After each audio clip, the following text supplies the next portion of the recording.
Dulquer DQ ഒരു pan Indian സ്റ്റാറാണ്.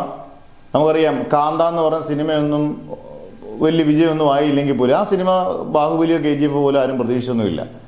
അതൊരു of beat cinema പോലാണ് കണ്ടത്. അദ്ദേഹത്തിൻ്റെ അഭിനയത്തെക്കുറിച്ചൊക്കെ അത്യാവശ്യം നല്ല അപ്രീസിയേഷൻ വന്നു.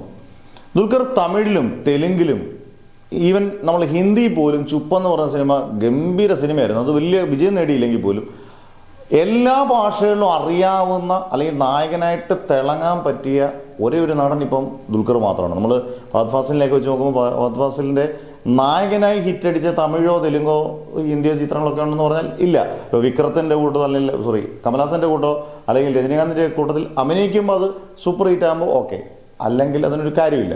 ഫഹദ് ഫാസിൽ ഗംഭീര ആക്ടർ അല്ലെന്നല്ല, ഗംഭീര ആക്ടറാണ്. പക്ഷെ ഒരു പാൻ ഇന്ത്യൻ സൂപ്പർ സ്റ്റാർ എന്നൊക്കെ പറയുന്ന ലെവലിലോട്ട് വരുന്നൊരു സമയത്തിലേക്ക് വരികയാണ് യഥാർത്ഥത്തിൽ ദുൽഖർ. ഇത് ക്രൂഷ്യലാകുന്ന എവിടെയാണെന്ന് ചോദിച്ചാൽ ഐ ആം ഗെയിം എന്ന് പറയുന്ന മലയാളത്തിലെ അടുത്ത സിനിമ. കിങ് കൊത്ത വലിയ കുഴപ്പമില്ലാത്ത സിനിമയായിട്ട് എനിക്ക് തോന്നി. പക്ഷേ കുറച്ചൊരു അരമണിക്കൂർ ഒന്ന് ട്രിം ചെയ്തിരുന്നെങ്കിൽ കളഞ്ഞിരുന്നെങ്കിൽ ആ സിനിമ കുറച്ചുകൂടെ വിജയിച്ചേനെ.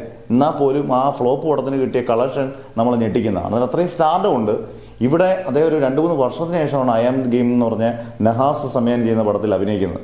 ഈ ചിത്രം വിജയിച്ചാൽ ഇനി അങ്ങോട്ട് ദുൽഖറിൻ്റെ കാലമാണ്. കാരണം ലോകയും ബാക്കിയുള്ള പാർട്ടികളൊക്കെ വരുന്നു, ദുൽഖർ തന്നെ ഭരിക്കും. പരാജയപ്പെട്ടാൽ ഐ ആം ഗെയിം പരാജയപ്പെട്ടാൽ ദുൽഖറിനൊരു കോട്ടം തന്നെയാണ്. അത് നമുക്ക് ഇല്ലെന്ന് പറയാൻ പറ്റത്തില്ല. കാരണം അദ്ദേഹം ചെയ്യുന്ന വളരെ കുറച്ച് സിനിമകളെ ചെയ്യുന്നുള്ളൂ ഇവിടെ.